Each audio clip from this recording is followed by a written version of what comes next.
Halo semuanya, saya Indri Saputra, saya salah satu mahasiswa Universitas Islam Negeri Kota Palangkaraya. Di video kali ini saya akan menjelaskan tentang Introduction to Digital Fundraising. Pertama kita bahas dulu ya, apa itu fundraising. Simpelnya adalah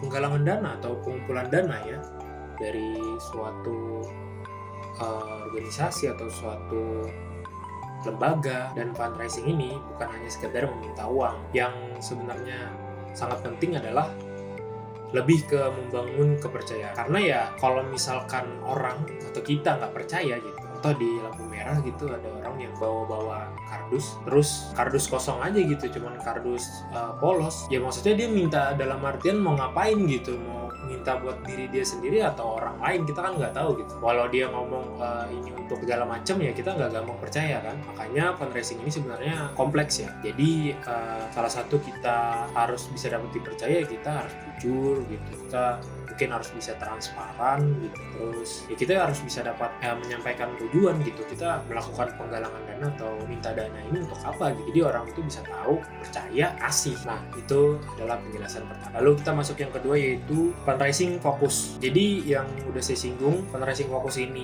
bagaimana kita bisa menyampaikan gitu, kalau misalkan dana ini untuk apa. Jadi kita harus jelas dana ini digunakan untuk apa, disalurkan kemana, kita dari mana gitu.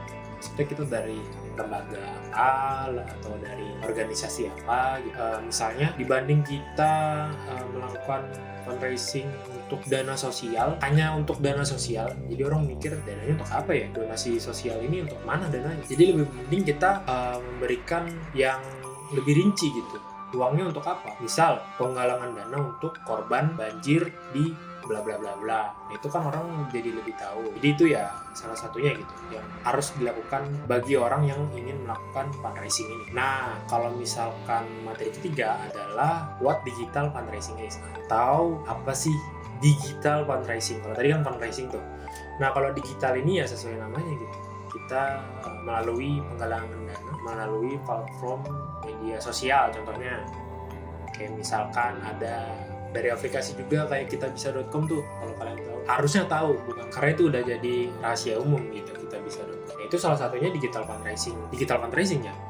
Nah, keunggulannya ya bisa lebih jauh gitu, apalagi kalau misalkan kita bisa gandeng salah satu influencer misalkan ya, jadi kayak dia bisa dibilang mempromosikan gitu, kalau misalkan ada nih yang sedang melakukan digital fundraising atau penggalangan dana untuk bla bla bla bla bla gitu, jadi dia bisa menyalurkan tuh ke semua followersnya, semua pengikutnya gitu kan. Misalkan followersnya ada 20 juta, ya paling enggak adalah yang donasi, pasti ada gitu, karena yang lihat postingan dia kan lumayan banyak tuh, bisa sampai berjuta-juta gitu. Nah itu simpelnya lah. Yang keempat ada legal standing, atau bisa dibilang ya, kita harus punya kelegalan gitu, akses legal gitu, atau aspek legal ya. Jadi penggalangan dana ini ya kita harus sesuai hukum gitu. Atau kita punya apa ya, bisa dibilang izin atau segala macam ya. Dan jujur ini saya juga kurang paham gitu. Apakah memang penggalangan dana fundraising, digital fundraising atau fundraising itu harus ada izinnya, atau hanya mengikuti prosedur dari hukum yang ada di Indonesia gitu.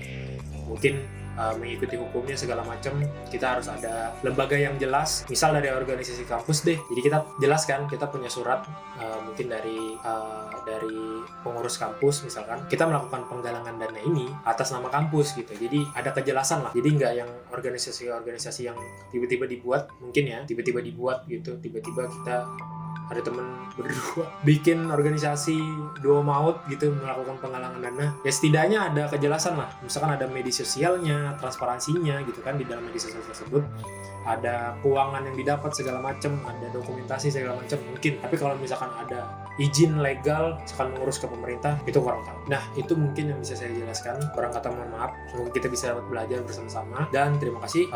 Saya tutup, sampai jumpa di video berikutnya.